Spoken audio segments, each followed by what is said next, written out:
આપ જોઈ રહ્યા છો સ્પાર્ક ટુડે ન્યૂઝ। સિનોર તાલુકાના અવાખલ ગામે આવેલા અનુસૂચિત સમાજના સ્મશાન બિસ્માર બની જતા જ અનુસૂચિત જાતિ સમાજના આગેવાનોએ તંત્ર સામે રોષ ઠાલવ્યો છે।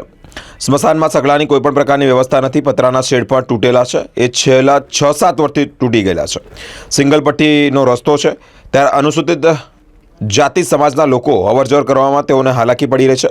તંત્ર સત્વરે અનુસૂચિત જાતિ સમાજનું આવેલું જે સ્મશાન છે ત્યાં પ્રાથમિક સુવિધા ઉપલબ્ધ કરાવે તેવી માંગ ઉઠવા પામી છે। સિનોર તાલુકાનું અવાખલ ગામનું અનુસૂચિત જાતિનું સ્મશાન છે।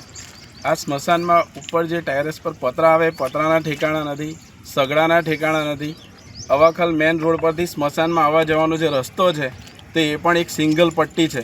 સપોઝ વરસાદની અંદર અમારા અનુસૂચિત જાતિ સમાજમાં કોઈનું મરણ થયું તો એ બોડી અમારે અહીંયા કેવી રીતે લાવવી એ તમે જજ કરી ના શકો, કેમ કે હાલ જે તાપ છે તાપમાં પણ અમે સિંગલ પટ્ટી પર દોડી ચાલીને આવી શક્યા છે, તો વરસાદમાં તો કઈ હાલત થાય।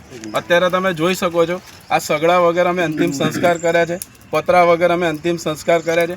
એક્ઝેક્ટ એનાથી 10 ફૂટ દૂર એક ભૂખી કાસ છે, એ સપોઝ વરસાદમાં ફૂલ થઈ જાય તો અહીંયા ઓવર પાણી આવે તો કઈ જવું।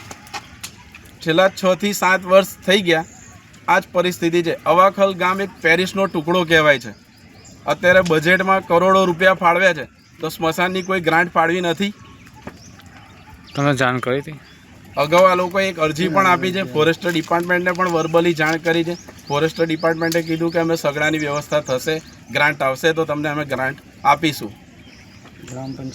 ગ્રામ પંચાયતમાં જાણ કરી છે। આવાસ માટે ઘણી મોટી ગ્રાન્ટ અત્યારે સરકારે ફાળવી છે, છતાં પણ આ રોડ પર તમે જુઓ કોઈ સુલભ શૌચાલયનો ઉપયોગ કરતું એવું લાગતું નથી। આવવાની મોટા મોટી અમારે તકલીફ છે કે ડેડ બોડી લઈને આવવું તો અમારે આવી શકે કેવી રીતે? રસ્તો જ નથી કે પાણી